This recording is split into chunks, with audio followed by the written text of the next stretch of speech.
NEET परीक्षा का paper leak हुआ है, ऐसा मान लिया गया है। शुरू से ही केंद्र सरकार और एनटीए ये कबूल नहीं करने को तैयार थी कि परीक्षा का पेपर लीक भी हुआ है। वो शुरू से ही बोल रहे थे कि कुछ नहीं हुआ, सब ठीक है। लेकिन पटना से खबर आई है, बिहार से खबर आई है, ये सबूत दिखा दिया गया है कि पेपर लीक हुआ था।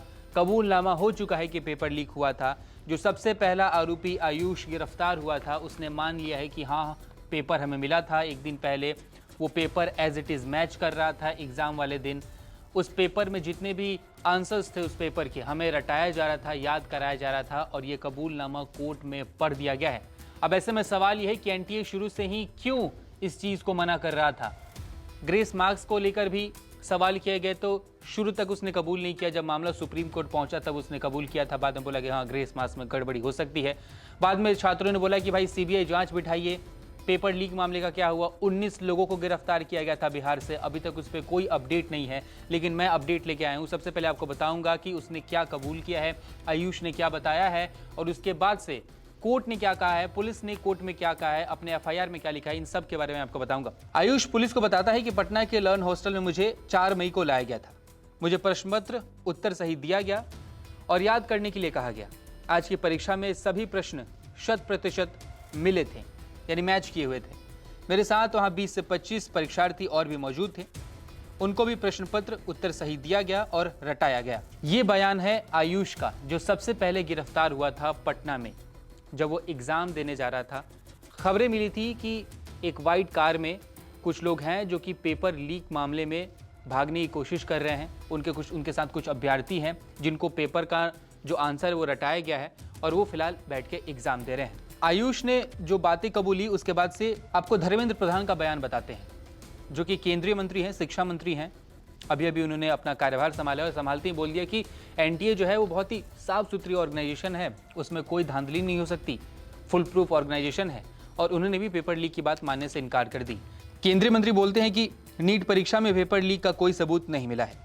1563 बच्चों की दोबारा परीक्षा के लिए कोर्ट ने जो तारीख सुझाया है उसके मुताबिक ही काम होगा, और हम कोर्ट के आदेश को स्वीकार करते हैं। एनटीए में भ्रष्टाचार नहीं मिला, यह बहुत विश्वसनीय निकाय है। जब शुरू से ही छात्र मांग कर रहे थे कि पटना में जो गिरफ्तारी हुई है उनका क्या हुआ, वहां से जो क्वेश्चन पेपर मिले हैं उनका क्या हुआ। बाद में खबरें आई कि उनको जला दिया गया था, उनको मैच नहीं किया जा सका। और अब खबर आ रही है कि आयुष ने यह कबूल कर लिया है कि हाँ, उनके पास आंसर शीट भी थी और उनके पास क्वेश्चन पेपर भी था। अब पटना पुलिस ने कोर्ट में क्या कहा है ये भी आपको बता देते हैं। पुलिस ने अपने बयान में बताया है कि सूचना मिलने पर बेली रोड पर पटेल भवन की तरफ से एक सफेद रंग का डस्टर गाड़ी आते दिखा। उसको रोका गया। उसमें ड्राइवर समेत 3 लोग थे। सभी भागने की कोशिश करने लगे। पुलिस ने उन्हें रोक लिया। गाड़ी में सिकंदर यादवेंद्र, जिनकी उम्र 56 साल थी, अखिलेश कुमार, जिनकी उम्र करीब 43 साल थी, बिट्टू कुमार 38 साल के थे, वो मौजूद थे उस गाड़ी में। पूछताछ में इन लोगों ने बताया कि हमने नीट परीक्षा में सेटिंग की थी। पटना के अलग अलग सेंटर्स पर हमने कुछ छात्र परीक्षा दे रहे हैं। इसके लिए सेंटर संचालक संजीव सिंह, शंकी, नीतीश और अमित भानंद ने सेटिंग कराई थी। हमारे कुछ कैंडिडेट्स को वो लोग नीट की परीक्षा के प्रश्नों के उत्तर रटवाने के लिए खेमनीचक लेके गए थे। ये पूरा उन्होंने कबूल किया। जो लोग गिरफ्तार किए गए थे, 19 लोगों में से जो 3 लोग गिरफ्तार किए गए थे उस सफ़ेद कलर की डस्टर गाड़ी से, जिसका इनपुट झारखंड से मिला था। झारखंड से बिहार पुलिस को इनपुट मिला था कि ऐसे कुछ गिरोह हैं जो कि आंसर पेपर लीक करना चाहते हैं या फिर डमी कैंडिडेट बन के किसी और के बदले एग्जाम दे रहे हैं। तो वो जो है वो अभी पटना में है, कुछ लोग पूर्णिया में हैं, कुछ लोग गोपालगंज में हैं। वहाँ से उनको पकड़ा जाए, वो इनपुट मिला। फिर उस इनपुट पे पटना पुलिस ने इन्वेस्टिगेशन शुरू की, जिसके बाद से ये 3 लोग गिरफ्तार हुए। 3 लोगों ने कबूल किया कि हाँ, हमारे पास पेपर था।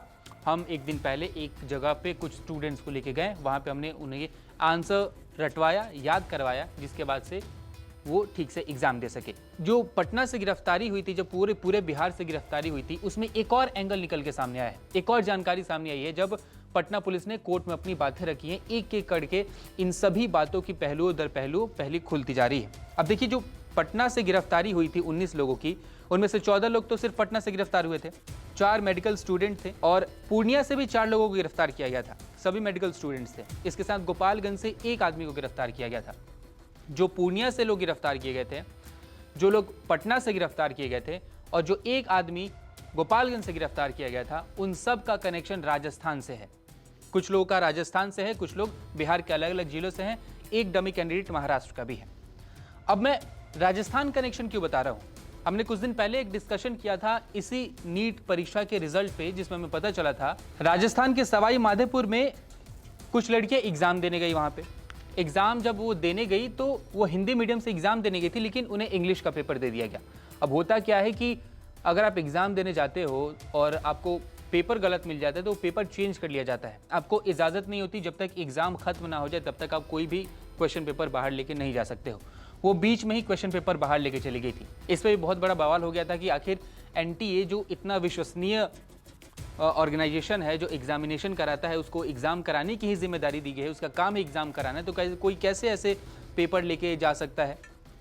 लेकिन फिर भी वो पेपर लेके गए और राजस्थान से भी पेपर लीक की कई खबरें सामने आई थी।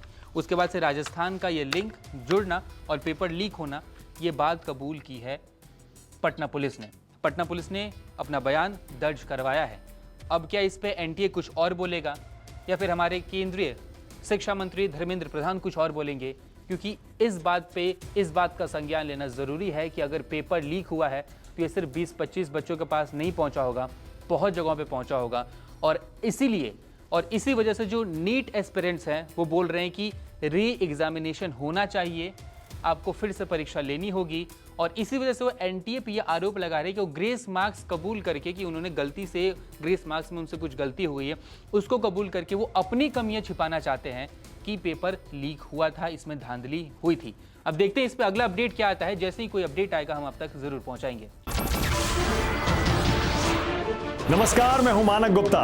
अगर आपको हमारा ये वीडियो पसंद आया हो तो इसे लाइक और शेयर जरूर करें, और हां, हमें सब्सक्राइब और फॉलो करना ना भूलें ताकि आप देश और दुनिया की कोई खबर मिस ना करें। तो जुड़े रहिए हमारे साथ और देखते रहिए News 24।